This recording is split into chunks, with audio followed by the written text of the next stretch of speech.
عليكم ورحمة الله وبركاته. الحمد لله رب العالمين والعاقبة للمتقين والصلاة والسلام على رسوله الأمين وعلى آله وصحبه أجمعين ومن تبعه بإحسان إلى يوم الدين. أما بعد، أعوذ بالله من الشيطان الرجيم. لقد من الله على المؤمنين إذ بعث فيهم رسولا منهم يتلو عليهم آياته ويزكيهم ويعلمهم الكتاب والحكمة وإن كانوا من قبل لفي ضلال مبين. محترم بزرگوں، نوجوانوں، عزیز بچوں اور قابل احترام میری ماں اور بہنوں،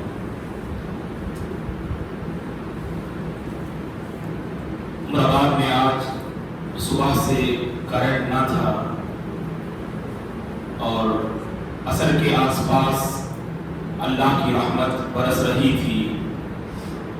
اس کے باوجود آپ تمام حضرات و خواتین سیرت کے اس درس میں شریک ہونے کے ارادے سے مسجد ہدا تشریف لائے ہیں. اللہ تبارک و تعالیٰ آپ کی آمد کو قبول فرمائے، اس کا بہتر بدلہ آپ تمام کو دنیا اور آخرت میں عطا فرمائے. جنت الفردوس میں اللہ ہم سب کو جمع فرمائے، آمین. رسول اللہ صلی اللہ علیہ وسلم کا جو مثالی بچپن تھا وہ اس سے پہلے کے دروس میں ہم نے معلوم کیا. محمد ابن عبداللہ ابن عبد المطلب ابن ہاشم ابن عبد مناف صلی اللہ علیہ وسلم کی حیات طیبہ اور آپ کی مبارک زندگی کو ہم معلوم کرنے کے لیے یہاں پر جمع ہوتے ہیں. تو اللہ کے نبی کا بچپن کیسے گزرا اس سے پہلے کے دروس میں ہم نے معلوم کیا. یقیناً جب ہم اللہ کے نبی کی زندگی کو پڑھتے ہیں دوستو صلی اللہ علیہ وسلم، اللہ کے نبی کا بچپن بھی مثالی، آپ کی جوانی بھی مثالی، نبی بنائے جانے سے پہلے آپ کی جو زندگی تھی وہ زندگی بھی ہمارے لیے مثالی، اور نبی بنائے جانے کے بعد آپ نے جو زندگی بسر کی 20-3 سالہ زندگی، اس زندگی کا ایک ایک پہلو ہمارے لیے مثالی ہے. الغرض رسول اللہ صلی اللہ علیہ وسلم کی شخصیت اس پوری امت کے لیے یقیناً ایک اعلیٰ مثالی شخصیت تھی صلی اللہ علیہ وسلم کی. جب ماں کے پیٹ میں تھے تو والد محترم عبداللہ کا انتقال ہو جاتا ہے. جب 6 سال کی عمر کو پہنچتے ہیں تو والدہ آمینہ بنت وہب کا انتقال ہو جاتا ہے. اور جب 8 سال کی عمر کے ہوتے ہیں تو دادا عبد المطلب جنہوں نے ابتدا سے آپ کی پرورش کی اور آپ کی کفالت کو اپنے ذمے میں لیا تو دادا عبد المطلب کی بھی وفات ہو جاتی ہے. اس کے بعد چچا ابو طالب نے آپ کو سنبھالا، آپ کو اپنی پرورش اور ذمہ داری اور کفالت میں چچا ابو طالب نے لیا. اللہ اکبر. چچا اور بھتیجے کا رشتہ ایسا مبارک رشتہ تھا کہ اللہ کے نبی کی عمر 8 سال تھی تو اس وقت چچا ابو طالب نے اپنے بھتیجے کو سنبھالنے کی ذمہ داری لی تو تقریباً 40 پر 2 سال کا رشتہ رہا. جب اللہ کے نبی کی عمر 50 سال ہوتی ہے تو اس وقت چچا ابو طالب کی وفات ہوتی ہے. 40 پر 2 سال کا یہ مبارک رشتہ اور یہ سلسلہ، اور قدم قدم پر ابو طالب نے اپنے بھتیجے کا ساتھ دیا. اس دعوت کی راہ میں آنے والی جو مختلف رکاوٹیں تھیں، جو مختلف پریشانیاں تھیں، ان رکاوٹوں اور پریشانیوں کے موقع پر ایک مضبوط دیوار کی حیثیت تھی چچا ابو طالب کی شخصیت. تو ابو طالب اپنے بھتیجے کو سنبھالتے ہیں اور جوانی کے مرحلے میں جب قدم رکھتے ہیں صلی اللہ علیہ وسلم اپنے چچا کے ساتھ تجارت کے سفر میں جو آگے بڑھتے ہیں اور تجارت کرنا شروع کرتے ہیں. اور یہ بات ہم نے اس سے پہلے آپ کی خدمت میں رکھی کہ رسول اللہ صلی اللہ علیہ وسلم بچپن میں بکریاں چرایا کرتے تھے. آپ صلی اللہ علیہ وسلم فرماتے ہیں کنت ارعاها على قراريط لأهل مکہ، کہ میں اہل مکہ کے لیے یعنی اجرت لے کر بکریاں چرایا کرتا تھا. یہ صلی اللہ علیہ وسلم فرماتے ہیں.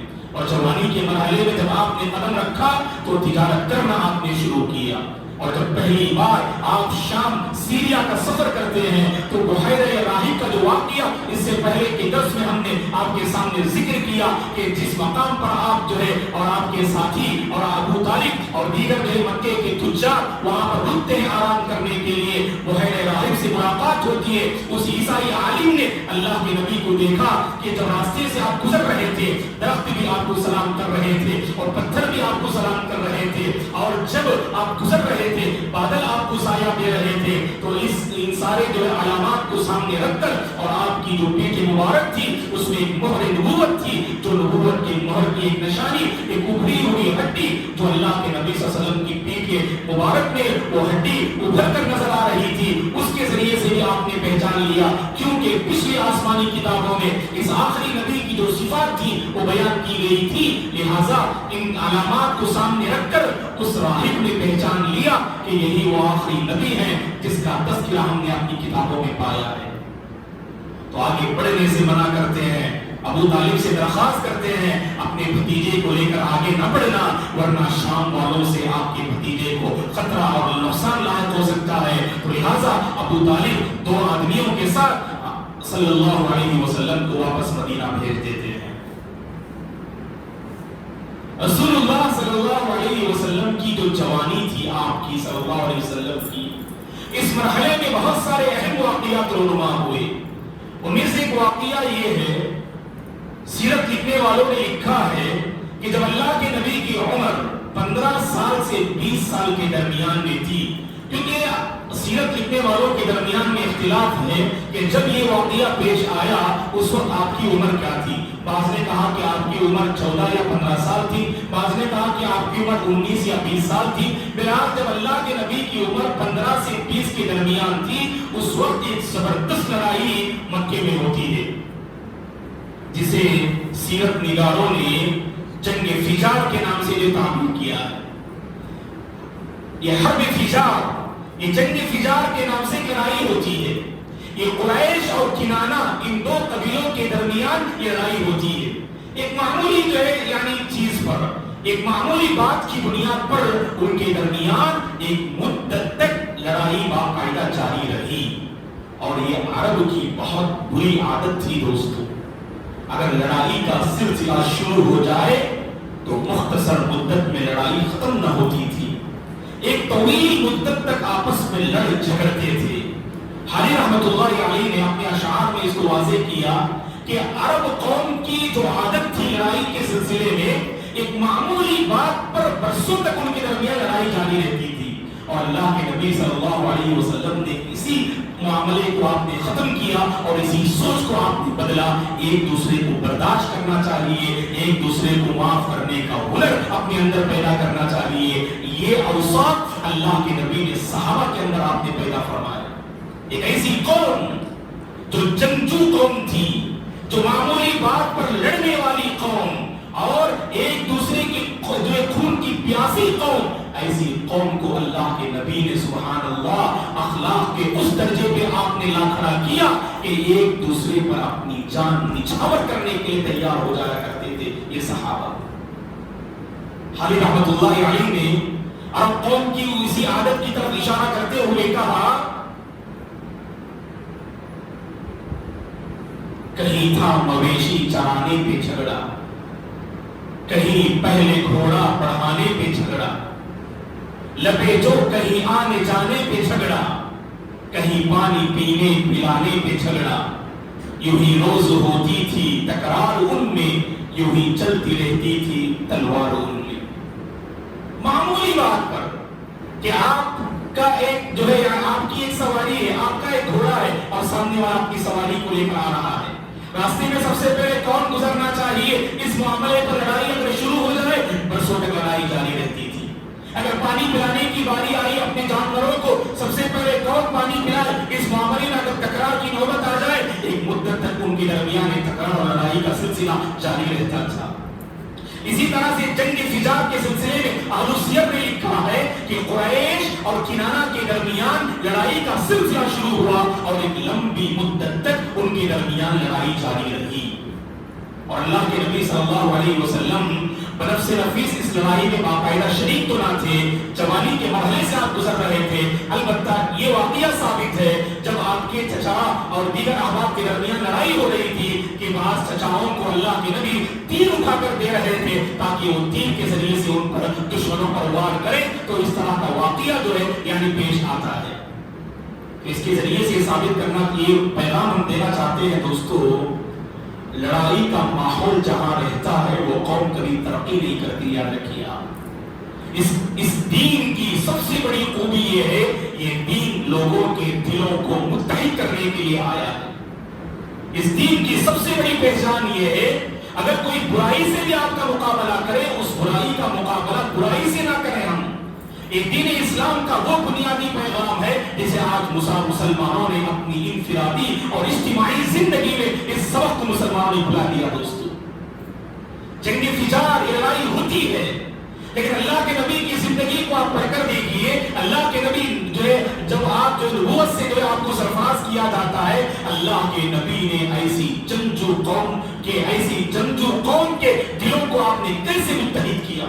وَاذْكُرُوا نِعْمَةَ اللَّهِ عَلَيْكُمْ إِذْ كُنْتُمْ أَعْدَاءً فَأَلَّفَ بَيْنَ قُلُوبِكُمْ۔ اے اللہ کے بندو، اللہ کی اس نعمت کو یاد کر کے دیکھو، اللہ کی تم پر کتنی بڑی نعمت ہے، اللہ کا تم پر کتنا بڑا احسان ہے۔ تم ایک دوسرے کے دشمن تھے، اللہ نے تمہارے دلوں کو جوڑا اور تمہارے دلوں میں اللہ نے الفت و محبت پیدا کی۔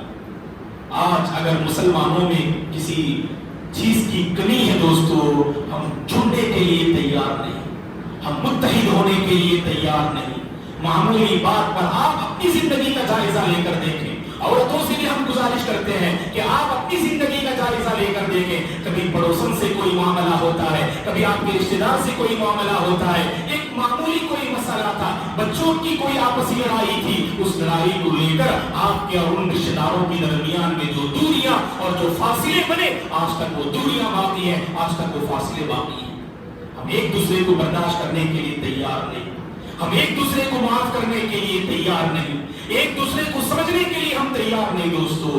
اس لیے اللہ کے نبی کے اس واقعے کی زندگی میں پیش آنے والے اس واقعے سے ہم صحیح سبق حاصل کرتے ہیں۔ یہ دین آیا ہے ہمیں متحد کرنے اور ایک دوسرے کو برداشت کرنے اور ایک دوسرے کو معاف کرنے کے لیے یہ دین آیا ہے دوستو۔ یہ دین اس لیے نہیں آیا کہ ہم ایک دوسرے سے جو دشمنیاں جو نفرتیں ہمارے دلوں میں پائی جاتی ہیں وہ برابر باقی رکھیں اور اس سلسلے کو دراز سے دراز کرتے جائیں اور آگے بڑھاتے جائیں۔ اسلام نے کبھی اس کو پسند نہ کیا دوستو۔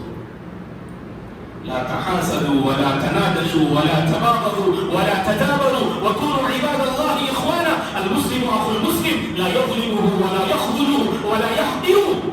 اللہ کے نبی نے فرمایا صلی اللہ علیہ وسلم نے، آپس میں حسد نہ کیا کرو، آپس میں ایک دوسرے کو دھوکہ نہ دیا کرو اور آپس میں ایک دوسرے سے پیٹ پھیر کر نہ بھاگا کرو۔ تم سب کے سب بھائی ہو اللہ کے بندو۔ ایک مسلمان دوسرے مسلمان کا بھائی ہوتا ہے، نہ وہ اس پہ ظلم کرتا ہے، نہ وہ اس کو رسوا کرتا ہے، نہ اس کو ذلت و رسوائی کے ساتھ جو ہے اس کے ساتھ معاملہ کرتا ہے اور نہ اس کو حقیر نگاہ سے دیکھتا ہے، بلکہ ایک مسلمان دوسرے مسلمان کے سلسلے میں ہمیشہ اپنے دل میں اچھی رائے قائم کرتا ہے۔ تو ضرورت اس بات کی ہے دوستو، ہم بھی اپنے دلوں کو صاف کریں۔ اگر ایسے رشتہ دار جن سے برسوں سے ہماری ملاقات نہ ہوتی ہو، آگے بڑھیے، ان سے اپنے تعلقات کے سلسلے کو آگے بڑھائیے۔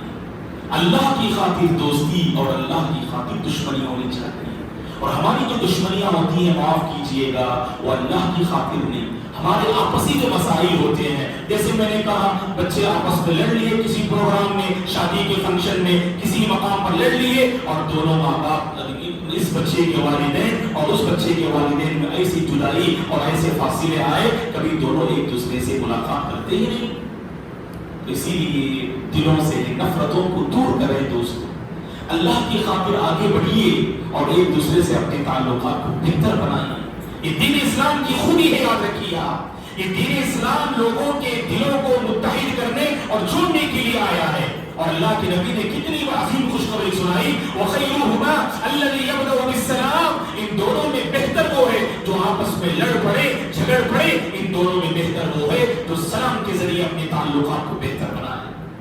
تو جنگ فجار کا یہ واقعہ اس سے ہمیں سبق ملتا ہے لڑائی جھگڑا تو یہ زمانے جاہلیت کی پہچان رہی ہے، مسلم قوم کی پہچان نہ رہی دوستو.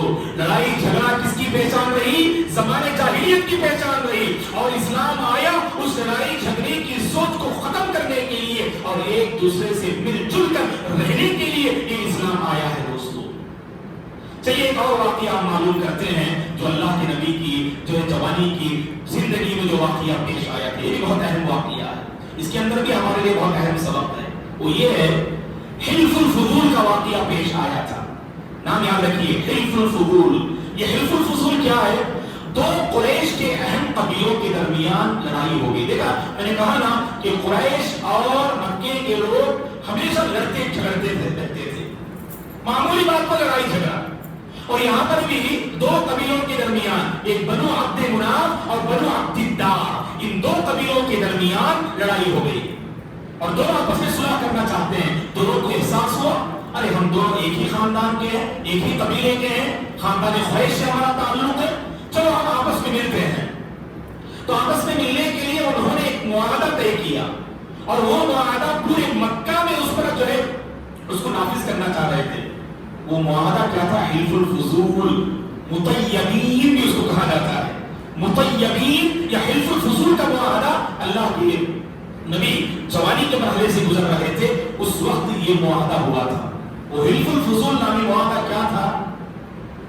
جو صاحب حق ہے، جو صاحب حق ہے اس تک ہم حق پہنچائیں گے، جو مظلوم ہے اس کی فریاد رسی ہم کریں گے، جو ظالم ہے ظالم کو ظلم کرنے سے ہم روکیں گے، اور معاشرے میں جو برائیاں پائی جاتی ہیں لڑائی جھگڑے کی شکل میں ہم اس کو ختم کریں گے. اللہ اکبر، کتنی مبارک سوچ تھی. پتا چلا کہ عرب قوم کے اندر جہاں برائیاں تھیں وہی ان کی طرح اچھائیاں بھی تھیں. اس میں نے ذکر کیا مہمان نوازی یہ عرب قوم کی وہ خاصیت ہے جو اللہ کے نبی آنے سے پہلے، تشریف لانے سے پہلے عرب قوم کی یہ بہت بڑی خوبی تھی. مہمان نواز قوم تھی اور اسی طرح سے ان کے اندر یہ خوبی کیا؟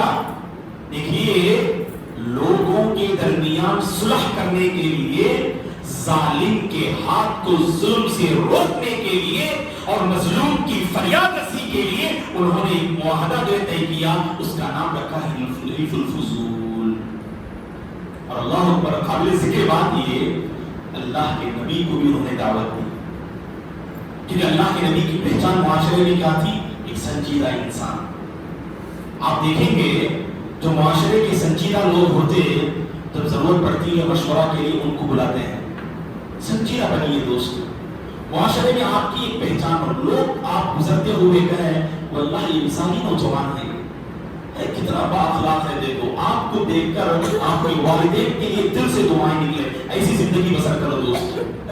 اللہ کی قسم اس دھرتی پر بوجھ نہ بنو. آپ بعض لوگ گزرتے ہوئے لوگ پناہ مانگتے، ان کی حرکتیں ایسی ہوتی سب کو پریشان کر کے رکھتے.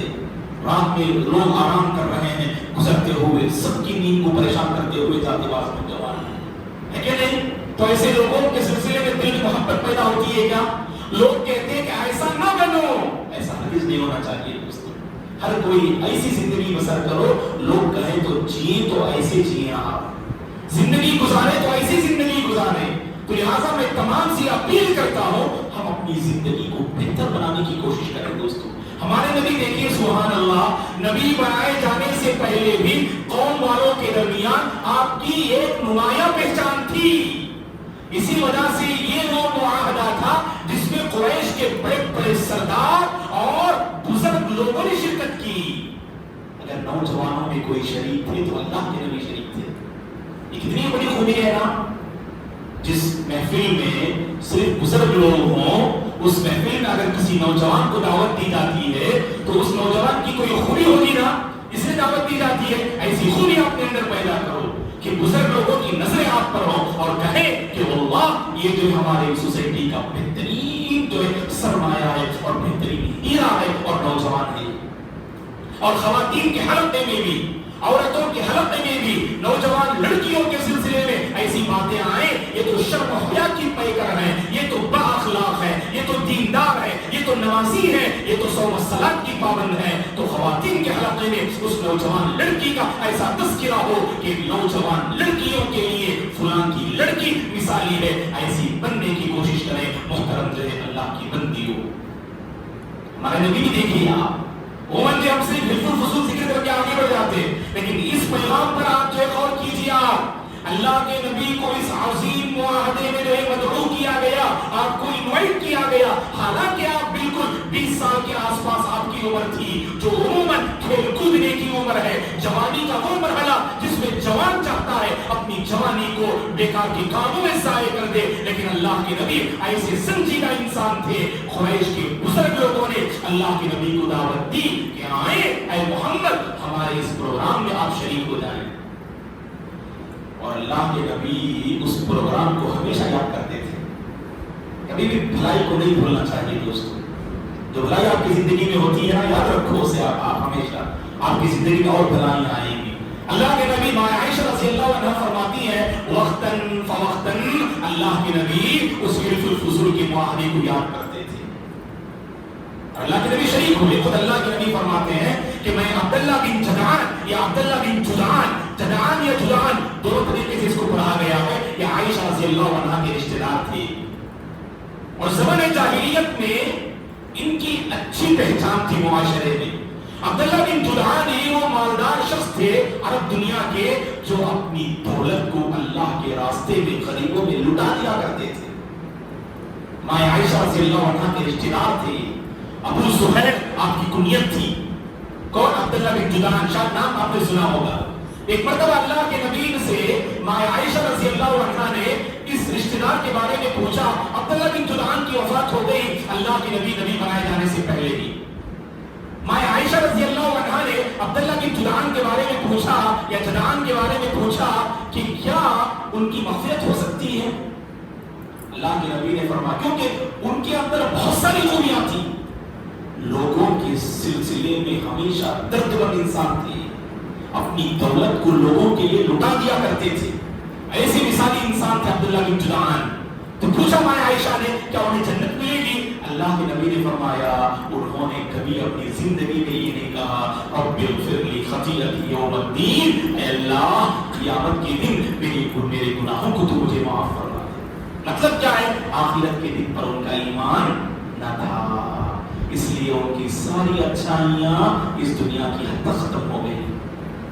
یہ بہت بڑی نعمت ہے دوستو، اللہ نے ہمیں نوازا ہے، ہم خیر بھی کر رہے ہیں، بھلائیاں بھی کر رہے ہیں، اور ساتھ میں دین اسلام کی نعمت ہمارے پاس ہے۔ اور آپ دیکھتے ہیں اس نعمت سے جو محروم ہیں، کتنے اللہ کے وہ بندے جو غیر مسلم ہیں، کبھی سوچ کر دیکھیے آپ، جھوٹ نہیں بولتے، شراب نہیں پیتے، زنا نہیں کرتے اور غلط کام میں مبتلا نہیں ہوتے، ہمیشہ وفادار رہتے، امانتدار رہتے، ساری اچھائیاں ان کے اندر ہیں، لیکن کیا نہیں ہے؟ اسلام نہیں ہے، کچھ کام نہیں آئے گا۔ دیکھیے آپ اولئک الذین لیس لهم فی الآخرۃ الا النار وقدمنا الی ما عملوا من عمل فجعلناه هباء منثورا۔ اللہ تعالیٰ ان کفار کے سارے اعمال کو اللہ تعالیٰ قیامت کے دن بالکل بکھرے ہوئے ذرات کی مانند اللہ اڑا دیں گے، ان کا کوئی عمل قیامت کے دن جو ہے ان کو فائدہ نہیں پہنچائے گا اگر وہ دین اسلام سے محروم رہے۔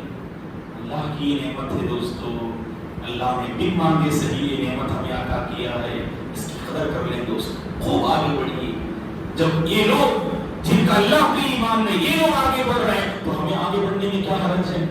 نیکی کی سوچ پیدا کیجئے، نیکی کا ذہن بنائیے، آگے بڑھتے رہے دوستو۔ اور مبارک دن بھی شروع ہونے جا رہے ہیں اتواری اپریل سے، تو ہماری یہ ذمہ داری ہے ان مبارک دنوں کی قدر کرتے ہوئے خیر سے جڑ جائیے، نیکیوں سے جڑ جائیے اور اپنے اندر بھلائی لانے کی کوشش کیجیے۔ اور اللہ کا کرم ہے، ہم تمام کا شکریہ ادا کرتے ہیں الحمدللہ کہ آپ باقاعدہ پابندی سے حاضر ہو رہے ہیں، اور خواتین کا بھی ہم شکریہ ادا کرتے ہیں، یہ بھلائی ہے جس سے آپ جڑے ہوئے ہیں اور اس کی آپ قدر کر رہے ہیں۔ اللہ سے ہماری دعا ہے اللہ تعالیٰ اس طرح کی بھلائیوں کو ہمیشہ ہماری زندگی میں باقی رکھے، آمین۔ دیکھیے عبداللہ بن جدعان کے متعلق اللہ کے نبی نے فرمایا عبداللہ بن جدعان کے گھر میں یہ معاہدہ ہوا تھا، اور بلائے تھے قریش کے بڑے لیڈر اللہ کے نبی کو شریک ہونے کے لیے۔ گئے اللہ کے نبی اور جو باتیں وہاں پر پاس ہوئی، جن باتوں پر وہاں پر جو ہے آپس میں گفتگو ہوئی کہ جیسے میں نے کہا جو صاحب حق ہے اس تک ہم حق پہنچائیں گے، اور جو مظلوم ہے اس کی فریاد رسی، اس کی باتوں کو ہم سنیں گے اور اس کو ظلم و بربریت کے شکنجے سے اور جال سے نکالنے کی ہم کوشش کریں گے، اور جو ظالم ہے اس کے ظلم کو، اس کے ہاتھ کو ہم ظلم کرنے سے روکیں گے، اور معاشرے میں جو لڑائی کا ماحول ہے اس کو ہم ختم کریں گے۔ ایسی باتیں اس مطیبین میں، حلف الفصول میں یہ باتیں طے پائیں دوستوں۔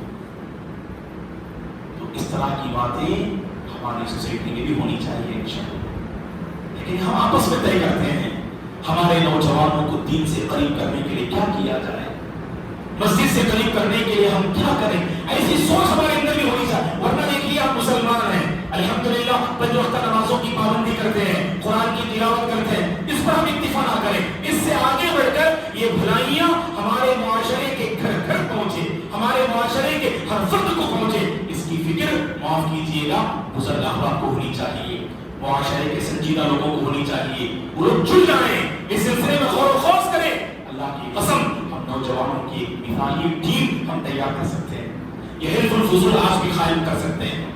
یہ حلف الفضول کا مقصد کیا ہے؟ معاشرے میں امن و شانتی عام ہو، معاشرے سے برائیوں کا جو ہے خاتمہ ہو، معاشرے میں بھلائیوں کو عام کرنے کی فکر مندی اس طرح کی معاہدوں سے ہوتی ہے دوستو۔ یہ حلف الفضول یہ جوانی کے دور میں اللہ کے نبی نے اس معاہدے کو پایا، آج بھی اگر ہم چاہیں تو اپنی زندگی کو مثالی بنانے کے لیے یہ معاملہ کر سکتے ہیں، بلکہ حالات کے اعتبار سے مسلمانوں کو ایسے معاملات میں پہل کرنا چاہیے، کیونکہ صحیح رہبری اور رہنمائی نہ ہونے کے نتیجے میں ہم جانتے ہیں سٹیز میں کچھ ایسے نوجوان ہیں جو دین کی غلط ترجمانی لوگوں کے سامنے کر رہے ہیں دوستو، افسوس کے ساتھ کہنا پڑ رہا ہے، چونکہ بڑوں کی سرپرستی حاصل ہوئی ہے۔ یاد رکھیے گا یہ دین صرف جوش کا نام نہیں ہے، جوش کے ساتھ ہوش کا رخ دینے کا نام دین ہے۔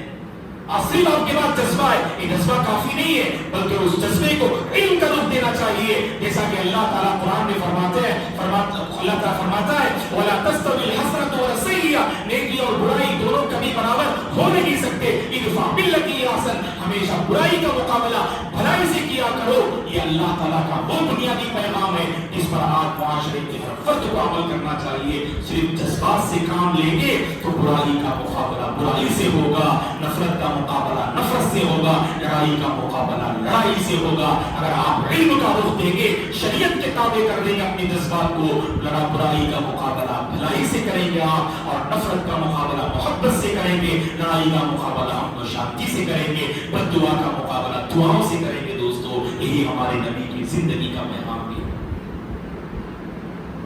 تو حلف الفضول اور جنگ فجار، یہ دو اہم واقعات رونما ہوئے ہمارے نبی کی جوانی کی زندگی میں۔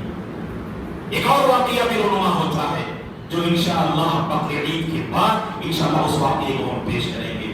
جوانی کے دور میں مکے میں زبردست سیلاب آتا ہے اور کعبے کی دیواریں گر جاتی ہیں۔ یہ واقعہ بھی اس وقت پیش آتا ہے جب ہمارے نبی ابھی تک نبی نہیں بنائے گئے، جوانی کے مرحلے سے گزرتے ہیں، دیواریں گر گئی، اس کے بعد کیا معاملہ ہوتا ہے، اس سے ہمیں کیا اسباق ملتے ہیں، انشاءاللہ اس کے بعد والے درس میں ہم معلوم کرتے ہیں، کیونکہ آنے والا جو درس ہے ایک ایک اپنی گفتگو ہم ختم کر دیں گے۔ جیسا کہ آپ حضرات کو اس سلسلے میں اطلاع ملی یا نہ ملی ہم نہیں جانتے، اطلاع ہے ابھی اطلاع نہیں ملی ہوگی انشاءاللہ، چونکہ آج کا ایک پروگرام اور اگلا پروگرام آپ لوگ جو ہے کچھ کنفیوز نہ کر لیں، اس لیے ابھی جو ہے اس پروگرام کے بارے میں آپ کو خبر نہیں دی گئی، انشاءاللہ کل یا ایک دو دن میں خبر دی جائے گی باذن اللہ ذمہ داران کی اجازت سے۔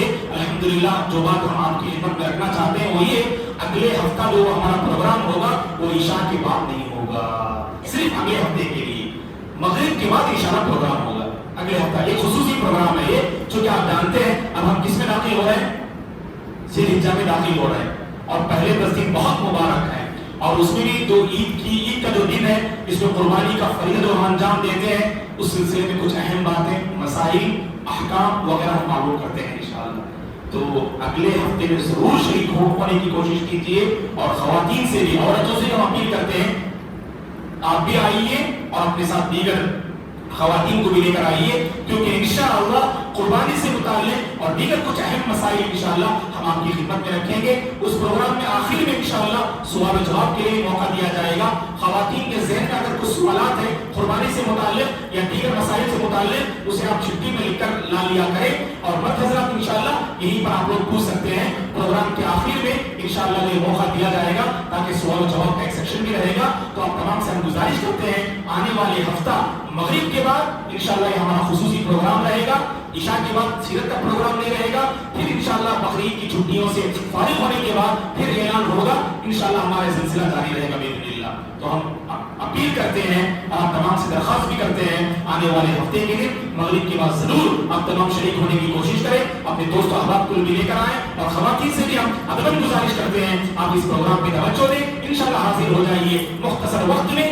زیادہ معلومات اور زیادہ مسائل ہم انشاءاللہ آپ کی خدمت میں رکھنے کی کوشش کریں گے. اللہ سے ہماری دعا ہے اللہ تبارک و تعالی ہماری اس نشست کو قبول فرمائے. رسول اللہ صلی اللہ علیہ وسلم سے سچی محبت کرنے اور آپ کی ایک ایک سنت کو اپنانے اور آپ کی سنتوں کو عام کرنے کی اللہ ہم سب کو توفیق عطا فرمائے. آپ کی زندگی سے حاصل ہونے والی جو نصیحتیں ہیں ان کے مطابق اپنی زندگی کو ڈھالنے کی اللہ توفیق عطا فرمائے. سب کی پریشانیوں کو اللہ دور فرمائے. سب کے گھروں میں اللہ برکتیں نازل فرمائے. امن والی سکون والی شعین والی خشیت والی ایمان والی زندگی اللہ ہم سب کو نصیب فرمائے.